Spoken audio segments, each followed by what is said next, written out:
Hello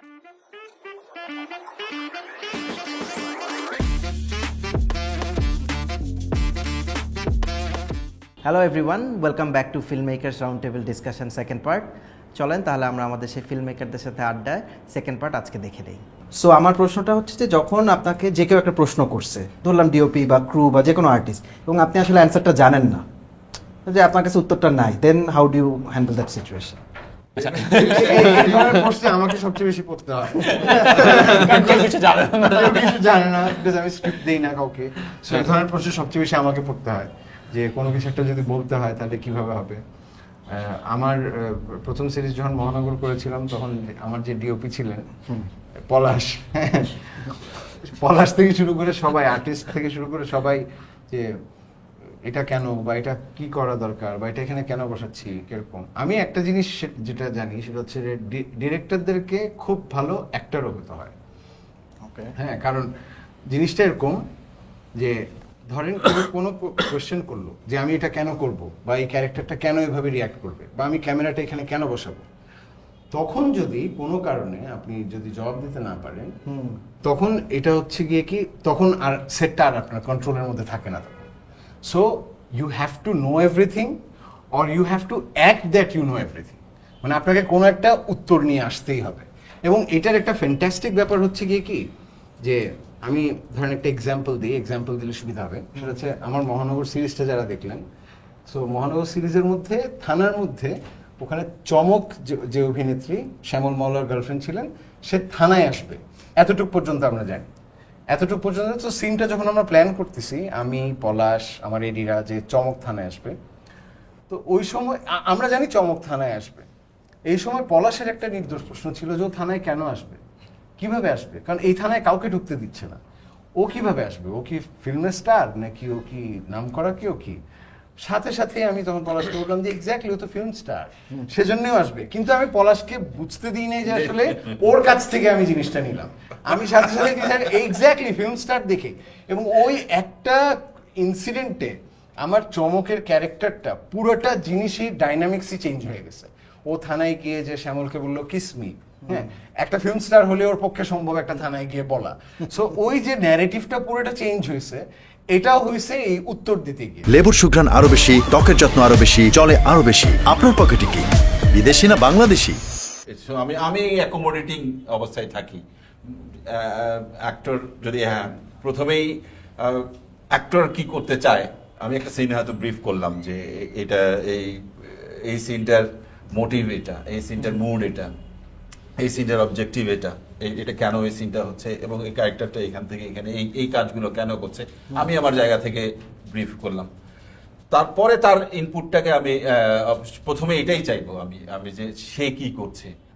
অনেক সময় বলে আপনি করে দেখান না, আপনি করে দেখান, তখন আমি একটা এম্বারাসের মধ্যে পড়েছি, আমি কি করে দেখান।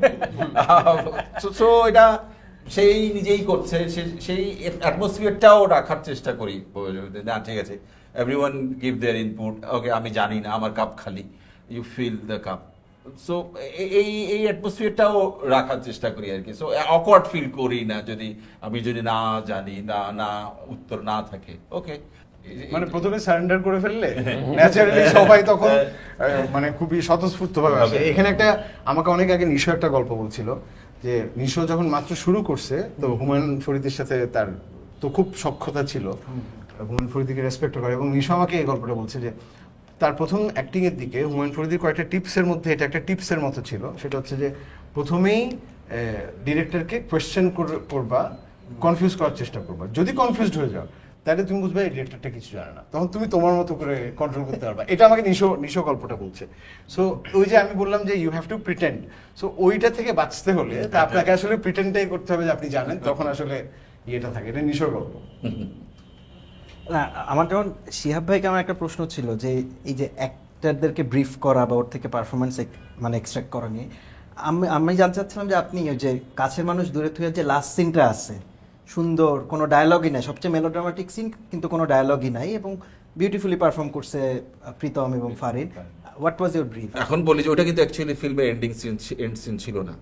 ওকে, এরপরে আরো দুটো সিন ছিল, কিন্তু ওটা ক্লাইম্যাক্স সিন ছিল। ওই সিনটাতে ব্রিফ ছিল যে হ্যাঁ, দাঁড়িয়ে আছে চুপচাপ, অনেক কিছু ভাবছে, অনেক কিছু ভাবছে এখন কি প্রশ্ন আসতে পারে, তুমি তুমি অভিমান আসছে, অনেক ভাবনা আসছে যে তুমি কেন চলে গেলা, কেন তুমি এখান থেকে এভাবে কথা বললা বা ফোন দিলে, কেন ওই মেয়েটার সাথে কথা আমাকে বললেন, অনেক প্রশ্নই আসছে মনে। আমি এগুলোই ভাবতে বলছিলাম যে এভাবেই ভাবো। প্রত্যেকটা ছেলে আর প্রত্যেকটা মেয়ে, প্রত্যেকটা মানুষের লাইফে এরকম একটা সিচুয়েশন এসছে যে তারা কখনো না কখনো এরকম মুখোমুখি হয়েছে, তাদের বিচ্ছেদের সময় এসছে, হয়তো বলতে চেয়েছে যে না এটা শেষ না হোক, কিন্তু তবু তারা শেষ করেছে। তো প্রত্যেকে যে ডিজায়ার ছিল যে হ্যাঁ যদি একটা হাক দিয়ে বা যে কোনো ভাবে যদি আবার মিলে যেত, কিন্তু তাদের নিজেদের পার্সোনাল সিচুয়েশনের কারণে, ইগোর কারণে হোক বা সোশ্যাল কন্ডিশনের কারণে বা যে কোনো কারণে হোক, এই কারণে মানুষের ভালো লেগেছে, তাদেরই কাছে ভালো লেগেছে যাদের লাইফে এরকম একটা সিচুয়েশন রিলেট করতে পারছে যে না হ্যাঁ আমার তো ব্রেকআপ হয়ে গেল, ব্রেকআপ না হয়ে যদি হাগ হইতে পারতো। তো সেই ব্রিফটাই ছিল যে মানে তুমি তো ছেলে আর মেয়ে দাঁড়ায় আছে, তো এইটাই ছিল। এবং ওই সিনটা ফারিন লিড করছে বেসিক্যালি, প্রীতম তো ছিলই, প্রীতম ছিল ফারিনের ধরার যেটা ছিল, ফারিন যে টাইট যে হাত দিচ্ছে, প্রীতম কিন্তু দেখবে যে এমনি ধরে আছে, এমনি করে আছে লাজুক ছেলে, ওই সিনটা মানে প্রাণ দিছে ফারিনি বেসিক্যালি। এবং আমি যদি ভুল না করি, আমার কাছে মনে হচ্ছে যে বৃষ্টিটা হয়েছে দ্যাট অ্যাকচুয়ালি অ্যাডেড ভ্যালু, মানে এটাই তো almost happy accident. It was not planned, এটা বৃষ্টির এখন ডিস্টার্ব করছে। হ্যাঁ কিছু কন্টিনিউটি ছিল, বাট দ্য ইমোশনাল জার্নি। আর ফিল্মে বৃষ্টি খুব একটা সুখকর ব্যাপার না, আউটডোর পূর্ব বৃষ্টি আসছে, গাছের নিচে যাও, বৃষ্টি একটু কমে গেছে, আবার যা শুট করেছি, অনেক ব্রেক, তারপর অ্যাঙ্গেল ওয়াইজ বৃষ্টি ডিফারেন্ট।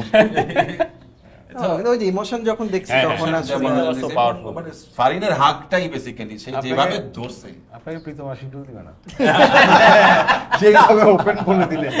প্রীতম ছিল, প্রীতম একটা সে যা ছিল, যে ক্যারেক্টার প্রথম ক্যারেক্টার খুবই ক্যারেক্টারের মধ্যেই ছিল। সো আমার আরেকটা কোয়েশ্চেন মাথায় আসছে যে ধরেন খুবই স্ক্রিপ্টে আছে একটা চরম ক্লিশে সিন, যে একটা স্যাড সং হচ্ছে, দুঃখ পাচ্ছে, অথবা বয় মিটস গার্ল বা প্রপোজ করতেছে, তো এরকম একটা ক্লিশে সিনের মধ্যে যখন আপনারা শুট করবেন ওটাকে কিভাবে ফ্রেশনেস অ্যাড করেন বা কিভাবে অন্য আগের 10টা সিন থেকে ডিফারেন্ট করেন যে যাতে অন্য সিনের সাথে না মিলে যায়? আমরা কি এরকম কেউ শুট করছি? অবশ্যই সেটা থাকবে। এটা বলছি তার আগে আগের প্রশ্নের উত্তরটা একটু দিয়ে নিই। হ্যাঁ, যে এই যে ক্যাপ্টেন অফ দ্য শিপ যে কথাটা বলা হয়, মোস্ট অফ ডিরেক্টররা নিজেটাকেই বলে, আমার কাছে মনে হয় এটাকে ওভার গ্লোরিফাই করা হয় একটা সেগমেন্ট অফ আর্টিস্ট্রি, যেটা হচ্ছিল কি সিম্পলিফাই করে ফেলে, মানে আরো অনেকগুলো কন্ট্রিবিউশন টু কোলাবোরেশনকে অনেক কমপ্লেক্স একটা আর্ট ফর্ম এই ফিল্ম মেকিং। আমার কাছে মনে হয় না কেউ এখানে আমরা বলতে পারবো যে যা আমরা অ্যাকচুয়ালি মানে স্ক্রিনে আছে সেটা আমাদেরই পুরোটা তৈরি, সত্যি করে বলতে গেলে। এটা এই আপনি সবচেয়ে সুন্দর হ্যাপি অ্যাক্সিডেন্ট হয়ে যায়, বৃষ্টিটা তো উনি স্ক্রিপ্টে লেখেন, এটা অ্যাড করেছে যেটা আপনার হার্টে টাচ করছে। আর ক্লিশে সিনে এটা খুব লেখার সময় এটা হয়, মানে ডিরেকশন অতদূর পর্যন্ত তো ক্লিশে থাকবে নাকি থাকবে না তখন ডিসাইড হয়ে যায়। যে মানে একটা সিচুয়েশন আছে যখন লেখা শুরু করে, প্রথমে একটা ক্লিশে জিনিসই মাথায় আসে, কারণ আমরা সবাই এখানে ফিল্ম মেকাররা হয়তো একটা কালেকটিভ মেমোরি দিয়ে হচ্ছে একটা সিন তৈরি করি, যেটা আমরা হয়তো সিনেমায় দেখছি, যেটা 5 বার দেখে ফেলছি, নিশ্চয়ই এটাই ক্লিশে।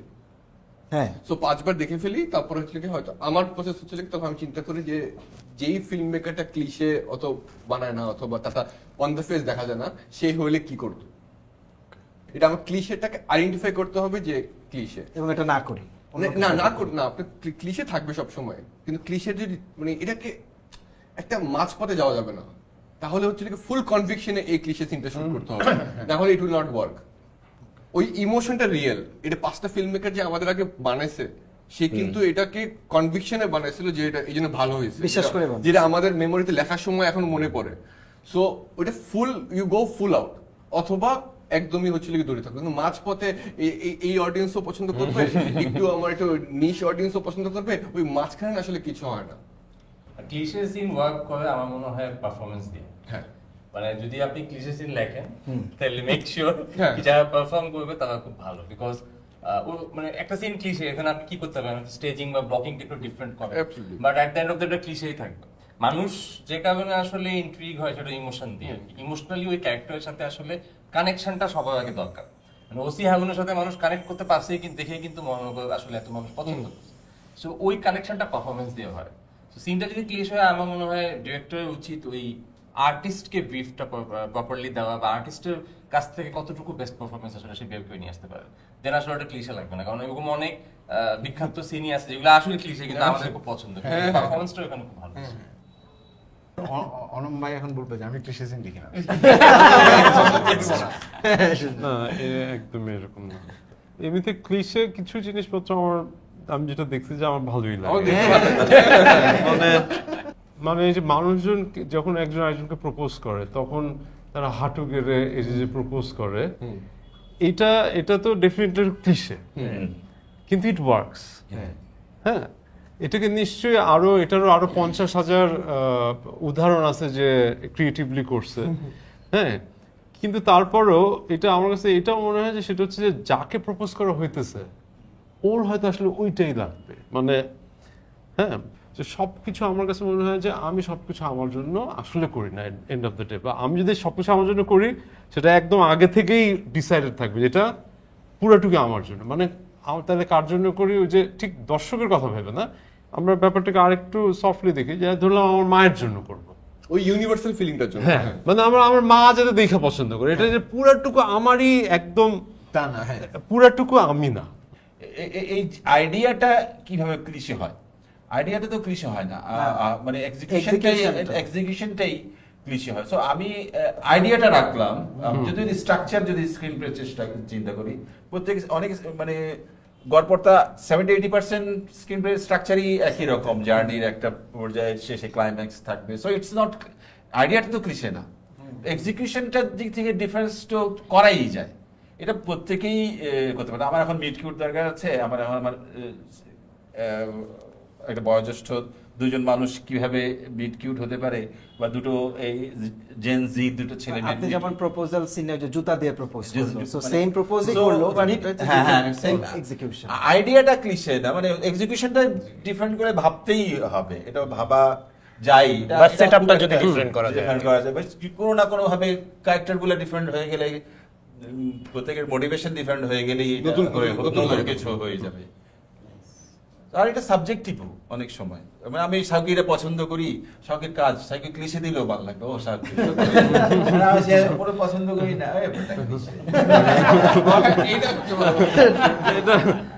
সো আমাদের ইন্ডাস্ট্রিতে আমরা আসলে ফিমেল পার্টিসিপেশন ক্রুতে এবং ফিল্ম মেকারে আমরা কিভাবে আরো বাড়াইতে পারি। অবশ্যই এখনো আছে, বাট মোস্টলি কিন্তু এটাও একটা ক্লিশে ব্যাপার যে ফিমেল মানেই হয় কস্টিউম ডিপার্টমেন্টেই কাজ করে, অথবা একটু কাস্টিংয়ে হয়তো হেল্প করে, অন্য ডিপার্টমেন্টগুলোতে ওইভাবে ওদের পার্টিসিপেশন নাই। সো আসলে গোয়িং ফরওয়ার্ড আমরা কিভাবে এটা আরেকটু, একটা আমার কাছে মনে হয় কি, যেটা শখে প্রথমে বলছিল যে আমরা we are self taught. So আমাদের এখানে মানে ইন্ডাস্ট্রি মেকানিজম যদি বলি আমি, তাহলে যদি আমি ইন্ডাস্ট্রি আলাদা আলাদা করে ধরি, ধরেন ফিল্ম ইন্ডাস্ট্রি আমরা ধরে নিই যে ইন্ডাস্ট্রি বলে কিছু নাই। টেলিভিশন ইন্ডাস্ট্রি হচ্ছে কি খুবই লিমিটেড বাজেটের একটা ইন্ডাস্ট্রি। সো এই ইন্ডাস্ট্রি, সো বিজ্ঞাপন ইন্ডাস্ট্রি একটা মোটামুটিভাবে গত 10 বছর 15 বছর ধরে টেকনিক্যাল আর্টিস্টদের জন্য বা যারা ক্যামেরার পেছনে কাজ করে ওদের জন্য আসলে গত 10-15 বছরে দাঁড়াইছে। যেহেতু আমরা সেলফ টট, সো এখানে আর যেটা ভেরি আনসার্টেইন জব এটা, তো যার ফলে হচ্ছে কি যে আমরা এক ধরনের নিজেরাও আনশিওর যেটা আসলে আমরা কতদিন সাস্টেন করতে পারবো। ওখানে ফিমেল পার্টিসিপেশনটা আরো বেশি আনসার্টেন হয়ে যায়। একটা ব্যাংকে যে পরিমাণ আমরা মেয়েদেরকে কাজ করতে দেখি, বা একটা কর্পোরেট অফিসে যেরকম কাজ করতে দেখি, সেটা আমরা ফিল্ম মেকিং এর মধ্যে দেখি না। নট যে আসলে ওদের ট্যালেন্ট নাই বা নাই, কিন্তু এখানে আসলে আমাদের মনে হয় যে আমাদেরকে একটু ইনস্টিটিউশনালাইজড হইতে হবে। লেবুর সুঘ্রাণ আরো বেশি, ত্বকের যত্ন আরো বেশি, চলে আরো বেশি। আপনার পকেটে কি বিদেশি না বাংলাদেশি?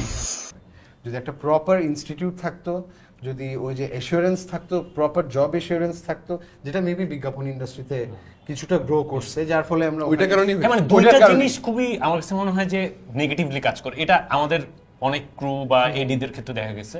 একটা হচ্ছে যে ইমপ্রেশন, যে ওই যে আনসার্টেনিটিটা থেকে যেটা আসে, আর একটা হচ্ছে যে ইনসিকিউরিটি। এখন এখানে একটা খুবই স্টেরিওটাইপ চিন্তা আছে যে আমরা একটা ছেলে হয়তো বা অনেক স্ট্রাগল করতে পারবে, একটা মেয়ে আসলে কতটুকু স্ট্রাগল করতে পারবে, তারপরে এখানে আসলে কত বছর কাজ করার পরে কত টাকা ইনকাম করা যাবে। ইমপ্রেশনের একটা খুবই নেগেটিভ ব্যাপার এখানে আছে, আর ইনসিকিউরিটিটা তো আছেই।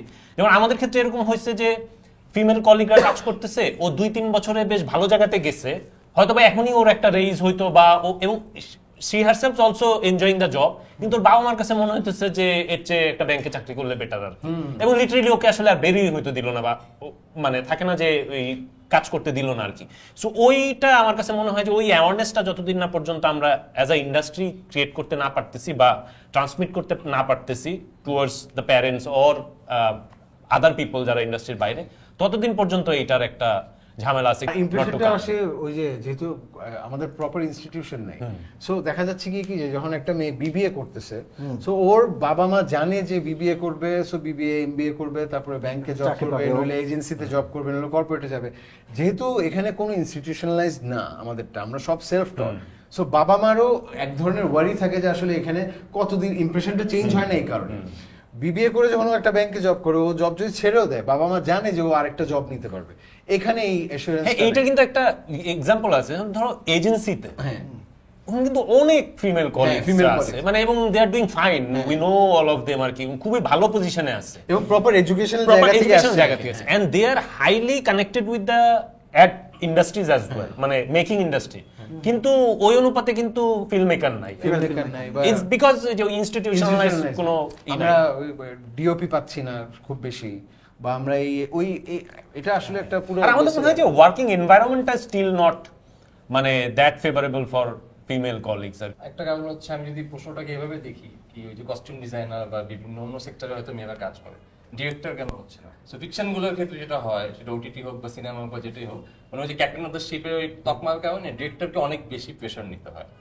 সো এবং ওইটা আসলে যেটা আমার মনে হয় অন্য দেশের ইন্ডাস্ট্রিগুলোতে এটা ফলো হয় না, ওখানে একটা সিস্টেম আছে, প্রত্যেকে ইন্ডিভিজুয়াল জব থাকে, ওই জবটা সে করে। ডিরেক্টর ওর একটা সার্টেন জব আছে, ওটা করতেছে। প্রোডাকশন সিস্টেম যেটা আর কি, স্টুডিও বেস সিস্টেম যেটা, তো ওইখানে যেটা হয়, ওখানে কিন্তু প্রচুর মেয়ে ডিরেক্টর কিন্তু আছে। আপনি যদি হলিউডে দেখেন বা ইন্ডিয়াতে প্রচুর মেয়ে ডিরেক্টর আসতেছে। আমাদের দেশে আমার কাছে মনে হয় এটা একটা কারণ, একটা মেয়ে যখন আসে, ও আইসা দেখে কি এই যে প্রেশার বা এই বার্ডেনটা নিতে হবে, এটার জন্য আসলে হয়তো সে ওই পরিমাণ তখন আর ইন্টারেস্টেড হয় না। হ্যাঁ, কারণ এটা একটা বড় কারণ, কিন্তু স্টিল আমরা ডিরেক্টর ডমিনেটেড ইন্ডাস্ট্রি আর কি, ইন্ডাস্ট্রি। আমি তখন মনে করি আমি কস্টিউম ডিজাইনে ভালো আছি, মানে আমি এরকম দেখি এত লোড নেয়ার কি দরকার, ফিল্ম বানাইতে আসছে না, এটাই ভালো, যা করতেছে এটাই ভালো, মানে ওই প্যাশনটা নষ্ট হয়ে যায়, হিউজ প্রেশার। এই প্রেশার আমার পক্ষে নেওয়া সম্ভব না, মানে ওইটা হচ্ছে বিকজ সিস্টেমেটিক না, সিস্টেমেটিক না। আমার মনে হয় না যে মানে মেয়েদের জন্য আলাদা কোনো ব্যারিয়ার টু এন্ট্রি আছে ইন্ডাস্ট্রিতে। আমরা সবাই হচ্ছে ফিমেল কলিগদের সাথে কাজ করেছি এখানে, এবং হচ্ছে কি বেশ ট্যালেন্টেড পিপল আসে। যেটা নিপুণ ভাই বলছিল যে এটা অনেকখানি এই সমস্যাটা সোসাইটি থেকে শুরু। কেন মানে এটা কেন না, we know all the reasons, যে হচ্ছে এই পুরো ফিল্ম যারা আমরা কাজ করি, এই কাজটাকে আমাদের পাবলিক হচ্ছে সেন্টিমেন্টেড ডিফারেন্ট। আমাদের কাজটা যেটা বানায় সেটা দেখতে অনেক পছন্দ করে, কিন্তু এটা পিছনে কাজটাকে একটু ট্যাবু দেখে, যেই কারণে হচ্ছে কি একটা ফ্যামিলি থেকেও যে এনকারেজ করবে একটা তার মেয়েটাকে যে তুমি এটা করতে চাও, এটা করো, সেই হয় সাপোর্টটা হয়তো পায় না। আমি বলছি এটা ফিল্ম ইন্ডাস্ট্রিতে আসার আগের সমস্যা, আমি ওই মেয়েটার, এবং এটা মেয়েদের ক্ষেত্রে না, ছেলেদের ক্ষেত্রেও। আমরা এখন সত্যি করে বলতে, প্রথম আমরা যখন আমাদের ফ্যামিলিকে বলছি যে আমরা ফিল্ম মেকার হব, একটা শখ ছিল ফ্যামিলির ভিতরে যে এই আনসার্টেন, এই ট্যাবুড ইন্ডাস্ট্রিতে আমরা সার্ভাইভ করতে পারবো নাকি, বিকজ সার্টেন না, আমরা সেটেল কেমনে হবো আমরা। সো একটা ছেলের জন্য আছে, মেয়ের জন্য হয়তো এটা যে কোনো সমস্যার ডাবল হয়ে যায় যে কোনো সেক্টরে কাজ করাতে। তারপর ও যখন এসে যাওয়ার পরে হচ্ছে গিয়ে মানে এখানে কোনো ব্যারিয়ার এন্ট্রি আমি দেখি না। আপনার আমার কাছে মনে হচ্ছে আসার পরে হয়তো যেটা অন্যান্য সেক্টরে যেটা কোনো গ্লাস সিলিং কি আছে ইনভিজিবল, যেটা আমরা দেখতে পাচ্ছি না, মানে এই সেক্টরে তো চলে আসছে, but why can't they go into like যে ফিল্ম মানে ডিরেকশন বা প্রোডিউসিং? ডিরেকশন বিষয়টা আবার একটা মজার একটা খুবই আমি ডিরেক্টর, আপনারা সবাই এখানে ডিরেক্টর না, এই প্রোডাকশন হাউসের মালিকও। প্রোডাকশন হাউসের মালিক ছাড়া ডিরেক্টর নাই, এখানে তার ডুয়াল রোল আছে। মানে শুধু এই যেটা বলছেন বাইরের দেশে তো অন্যরকম হয়, কারণ সে ডিরেক্টর শুধু ডিরেকশনটা দেয়, ওই প্রোডাকশন হাউসের মালিক না। সো এখানে একটা ইনইকুয়ালিটি তৈরি হয়, not because of the director's chair, because of his dual role of being a production কোম্পানির মালিক। তার মানে ন্যাচারালি সে ডিরেকশন না দিলেও ওই অফিসে ওই ছেলে অথবা ওই মেয়ের বস। সো ওইখানে একটা পাওয়ার ইকুয়েশনের একটা ঝামেলা হয়ে যায়। ডিরেক্টর আইসোলেশন একটা জব হিসাবে যদি যখন দেখা হবে, আপনি দেখবেন যে এখানে সব রকমের পার্টিসিপেশন বেড়ে যাবে, ছেলে মেয়ে এবং আরো ইন্ডিপেন্ডেন্ট ফিল্ম মেকার্স বেশি আসতে পারবে। Not everybody can afford a production company, sorry. আর ওভারঅল সোসাইটির মিসোজিনি সেক্সিজমের বিষয়টা তো এখানেও রিফ্লেক্ট আছে, এখানেও থাকবে। আপনি রেমুনারেশন প্যাকেজের জায়গা থেকেও আমাদের ফিমেল স্টাররাই লিড মেল স্টারদের চাইতে কম পায় অনেক। না কিন্তু ওইটা আমার কাছে মনে হয় কিন্তু মার্কেট ডিমান্ডের উপরে, যে কার একটা কন্টেন্টের ভিউ কত হবে। এটাও না, আবার অনেকে সেম বা তার চেয়ে বেশি ভিউ দেয় কিন্তু সেটাও পায় না। শাওকির কথা সূত্র ধরে এখানে এই 6 জনের ভিতর কয়জন ফ্রিল্যান্স শুধুই ডিরেকশন দেন, আর কয়জন প্রোডিউসার এবং ডিরেক্টর দুইটাই? আপনার 3 জন কি ফ্রিল্যান্স ডিরেকশন? ফ্রিল্যান্স, আপনার ফিল্ম সিন্ডিকেটেও ফ্রিল্যান্স না, আমি মানে প্রোডিউসার প্রোডিউসার ডিরেক্টর, এই 2 জন ফ্রিল্যান্স ডিরেক্টর, আর আপনারা 3 জন প্রোডিউসার ডিরেক্টর। ওই প্রশ্নটা ওইটাই যেটা আমি বলার চেষ্টা করি। হ্যাঁ প্লিজ। আমার ডিরেক্টর হিসেবে আমার চাকরিটা আমি নিজেকে নিজে দিছি। এটা অনেক একটা কঠিন প্রক্রিয়াতে, যে কারণে এখানে আমি সবাই জানি, সবার মানে কিভাবে হয়েছে সবাই জানি, ইট ইজ নট ইজি। হ্যাঁ, আমি সবচেয়ে ইজি এই আর্ট ফর্মে আমাদের, উইদাউট সাউন্ডিং ভেরি কন্ট্রোভার্সিয়াল, কি হতে পারে? সবচেয়ে ইজি হচ্ছে একটা ভাব। Ask me why. If you got the skills. না, এই একটা আর্ট ফর্ম যেটা আমি আয়না দেখে বলতে পারি আমি মনে অ্যাক্টিং করতে পারি। আমি এটা ক্যামেরা দেখে বলতে পারবো যে আমি ক্যামেরা চালাতে পারি, পারবো না। ওর এটা শিখতে হবে। আমি একটা মানে মেকআপ করতেছি, দেখলি বলতে হবে মেকআপটা আমি করতে পারবো না, আয়না দেখে বলা যায় আমি অ্যাক্টিং করতে পারি। It's not necessary to know the skill. না, কারণ কি ও কিন্তু স্ক্রিনে এত, সরি টু সে, এত দেশ বিদেশ সব জায়গায় এত দেখতেছে যে এই লোকটা যে অ্যাক্টর হইতে পারে, এত বাজে অ্যাক্টিং করে, তাহলে হচ্ছিল গিয়ে আমি পারবো না কেন? কিন্তু খুব কম জায়গায় একটা বাজে সিনেমাটোগ্রাফি দেখবেন কোন জায়গায়, কারণ ওই লোকটা স্কিলডি। একটা বাজে আর্ট ডিরেকশন দেখবেন, ওটা ভালো আর্ট ডিরেক্টর করছে, তো ও বুঝলো ও সে আমার করতে হলে তো এই মতো ভালো করতে হবে, তাহলে চিন্তা করে নিতে পারে। কন্টেন্টের পলিটিক্সে যেটা ছিলাম, যে শিহাব ভাই যেটা বলতেছিলেন যে এখনো তো বাংলাদেশে মিসোজেনিস্টিক, সেক্সিস্ট অথবা যেখানে মানে পলিটিক্যালি ইনকারেক্ট রিপ্রেজেন্টেশন হচ্ছে, সেই কন্টেন্ট বানানো হচ্ছে এবং সেটা ম্যাসিভলি পপুলারও হচ্ছে। এবং এটা তো আসলে যে অডিয়েন্স দেখতেছে সে অবশ্যই সাইকোলজিক্যালি বা সাবকনশিয়াসলি ইনফ্লুয়েন্সও হচ্ছে। তো সেই জায়গা থেকে তাহলে মানে আমরা আসলে কি করতে পারি যে ব্যাপারটাকে কাউন্টার করার জন্য? বা আমাদের লিবারেল হতে হবে আর কি। আর এন্ড অফ দ্য ডে তো আসলে film is a politics, it is a highly political art আর কি। সো ওই জায়গা থেকে আপনার ফিল্মের মধ্যে কি পলিটিক্স হাজির আছে এটা আসলে জোরে বলতে হবে আর কি। সো যেটা মিসোজিনি ওটা আসলে মিসোজিনি বলতে হবে, আদারওয়াইজ আসলে যে এটা বানাচ্ছে বা এটা হয়তো বা সাকসেসফুল হচ্ছে, ও কিন্তু আসলে বুঝতে পারতেছে না যে এটা যে একটা রং মেসেজ। ও কি বুঝলে ও কি কেয়ার করতেছে না? ওই যে ওকে তো বলা হচ্ছে না। তো আমরা কি করতেছি? আমরা তো আসলে যে রিটার্নটা আসতেছে ওইটা দিয়ে হয়তো বা বাবা দিতেছি, বা আমরা বক্স অফিসের সাফল্য সামনে নিয়ে আসতেছি, বা অন্যান্য অনেক কিছু করতেছি, কিন্তু থাকে না যে এটা তো রং সাইডও আছে। সো ওইটাও আসলে আমার কাছে মনে হয় যে এটাও অ্যাওয়ার করার একটা রেসপন্সিবিলিটি বিষয়। ওনার গল্পটাই নেন, মানে গুটি, হ্যাঁ। It's about drug trade, it's a very dark space, but এটা ওনার রেসপন্সিবিলিটি হয়ে গেছে যে এটাকে সে গ্লোরিফাই করে না। এটা গ্লোরিফাই করলে গল্প কিন্তু পুরাই অন্য ধরনের হতো।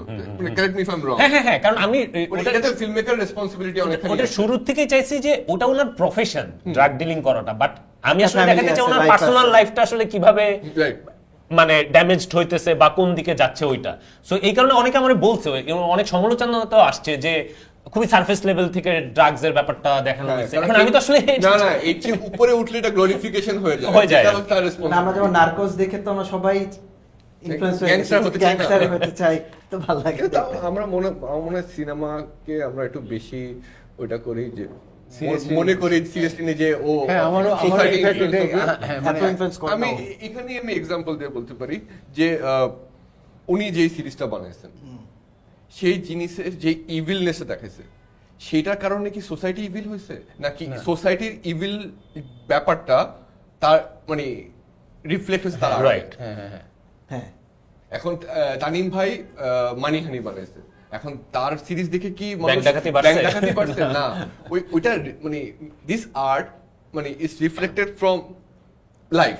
হ্যাঁ, আপনি যদি সিনেমার ইতিহাস দেখেন, বেশিরভাগ সময় সোসাইটি অর মানে life has inspired the art more than মানে আর্ট হ্যাজ ইন্সপায়ার্ড। না ওইটাই শঙ্করদা যেটা বললে যে যদি ফিল্ম মেকারের ওই পলিটিক্যাল কনসিয়াসনেস থাকে বা ও আসলে গ্লোরিফাই না করে বা প্রপার গল্পটা যদি বলতে পারে তাহলে ইটস গুড, বাট আমাদের এখানে তো সবসময় কি সেটা হচ্ছে? লেবুর সুঘ্রাণ আরো বেশি, ত্বকের যত্ন আরো বেশি, চলে আরো বেশি। আপনার পকেটে কি বিদেশি না বাংলাদেশি?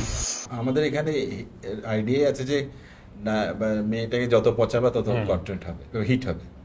মানে যত মেয়েটারে মানে পচাইবা, মানে আমাদের নাটকের ক্ষেত্রে আমি আমার একজন সুপারস্টার মানে ধরি আর কি, কলিগকে বলতে শুনছি যে ভাই সাহেব ভাই এটাই ফর্মুলাই, এটা মেয়ের নায়িকাতে যত পচাইবা তত হিট। আপনি আমার দিকে তাকালেন কেন?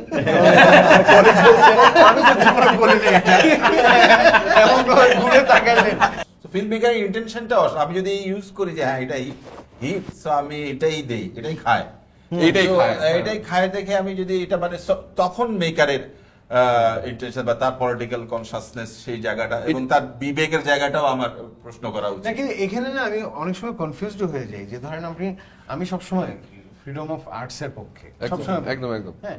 সো কেউ যদি মিসোজিনিস্টিক কন্টেন্ট বানাতেও চায় সেটা জ্ঞাতসারে হোক বা অজ্ঞাতসারে হোক, এখন ধরেন আমি যদি প্রথমেই আমি বুঝতেছি ফর বিগার পার্সপেক্টিভ থেকে আসলে এটা রং হচ্ছে কি, কিন্তু ও যদি বানাতে চায়, হ্যাঁ, তাহলে আমি ওকে যে সাবধানও করব বা বলবো যে দিস ইজ রং, ওটা আমি আসলে কিভাবে বলবো?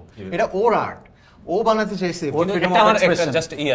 এটা আমি কনফিউজড হয়ে যাই যে আমি আসলে কি এক্স্যাক্টলি ওকে এখনো স্ট্যান্ড নেওয়া যাচ্ছে। আমি স্ট্যান্ড যে নিব, আমি যে বলবো যে no you are playing it wrong, হ্যাঁ, আমি কিভাবে বলবো ইউ আর প্লেইং ইট রং? না কিন্তু এখানে একটা ব্যাপার আছে, কিন্তু যেমন যে কোনো একটা ফিল্ম কমার্শিয়ালি সাকসেসফুল, সো আমরা দেখলাম যে ওটাতে আসলে যে ফিমেল লিড আসলে অনেক খারাপ। আমার এটা নিয়ে কোনো প্রবলেম নেই, পৃথিবীতে দুই রকমের মানুষই আছে, সেটা ছেলেদের মধ্যেও খারাপ আছে, মেয়েদের। ওটা জাস্টিফিকেশন লাগবে, ওয়াই শি ইজ ব্যাড। যখন ওটার গল্পে জাস্টিফিকেশন থাকে না বা স্ক্রিনে ওটার জাস্টিফিকেশন থাকে না, তখন এটা মনে হয় ওয়ান সাইডেড, যে ইচ্ছা করে আসলে এই ক্যারেক্টারটাকে, বিকজ তুমি সুরসুরিটা দেওয়ার, হ্যাঁ মানে তুমি কেন এই ক্যারেক্টারটা খারাপ, ওর এত নেগেটিভিটি কি, এটা তো একটা লজিক তোমার আসলে গল্পের মধ্যে থাকতে হবে, তখন ইট বিকামস মিসজিনিস্টিক। এবং যেটা নিয়ে আমার পার্সোনালি প্রবলেম আছে। আদারওয়াইজ তো দেয়ার আর অল টাইপ অফ পিপল, সেটা মেয়েদের মধ্যেও খারাপ থাকতে পারে, ছেলেদের মধ্যেও খারাপ থাকতে পারে। এন্ড সব গল্পে যে অ্যান্টাগনিস্ট মেল হইতে হবে এমন তো কোনো কথা নেই, ফিমেল হবে, কিন্তু ওটা লজিকটা থাকতে হবে।